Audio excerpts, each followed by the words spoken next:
قبریں بنا کرتی ہیں، اور حضور کی عمر 6 سال ہے۔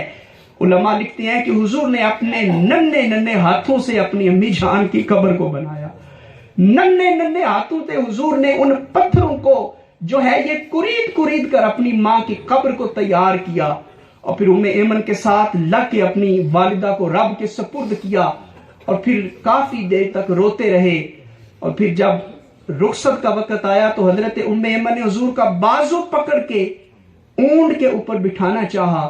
ایمن کہتی ہیں حضور نے پھر اپنا بازو چھڑایا، دوڑ کر حضور اپنی والدہ کی قبر کے ساتھ پھر جا کے بیٹھ گئے۔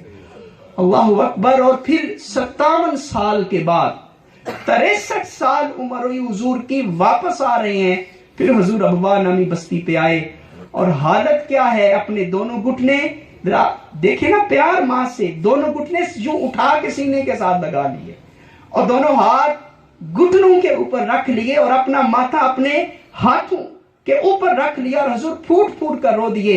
یہ حضور نے ماں کے ساتھ پیار کیا ہے، یہ حضور نے ماں کو احترام دیا ہے۔ تو آج ہم ربیع الاول کے مہینے میں نعرے تو لگا دیتے ہیں، لائٹیں بھی چلا دیتے ہیں، لنگر بھی پکا لیتے ہیں، اور جناب والا عشق رسول کے دھام بھی بڑھتے ہیں، لیکن کبھی یہ بھی غور کیا کہ ہمارا باپ میں کہیں مجھ سے ناراض تو نہیں ہے، میری ماں کہیں مجھ سے ناراض تو نہیں ہے؟ تو آئیں، اگر ماں ناراض ہے تو انشاءاللہ آج ہی جا کر اس کو راضی کریں گے، باپ ناراض ہے تو آج ہی جا کر اس کو راضی کریں گے۔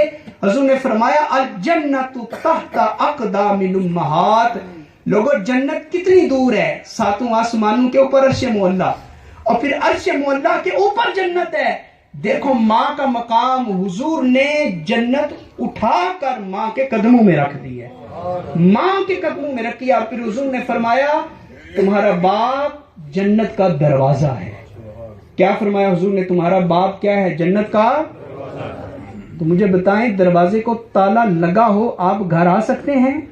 نہیں آ سکتے۔ تو اگر جنت جانا چاہتے ہیں تو باپ کو راضی کرنا ہوگا، باپ راضی ہو گیا تو حضور کی حدیث کہہ رہی ہے تمہارے لیے جنت کا دروازہ بھی کھل جائے گا، اور اللہ تمہیں جنت میں داخلہ بھی نصیب فرما دے گا۔ تو حضور علیہ السلام کی صورت بھی بے مثال ہے، اور حضور کی سیرت بھی۔ آخری جملے ذرا میرے ساتھ کہہ دیجئے، حضور کی صورت بھی، بلند آواز سے بولیں، حضور کی صورت بھی اور حضور کی سیرت بھی۔ دیکھیں یہ صورت بے مثال، سیرت بے مثال ہے نا۔ 1450 سال کا عرصہ بیت گیا، ابو جہل ابو لہب کہتے تھے نا حضور کا ذکر رک جائے، تھم جائے، اور رشک جنت بنی آمنہ کی گلی، گود میں جس کو لے کر حلیمہ چلی، اس رسالت کی دولت پہ لاکھوں سلام، شمع بز میں ہدایت پہ لاکھوں سلام، مجھ سے خدمت کے قدسی کہیں ہر رضا یا سلام علیکہ یا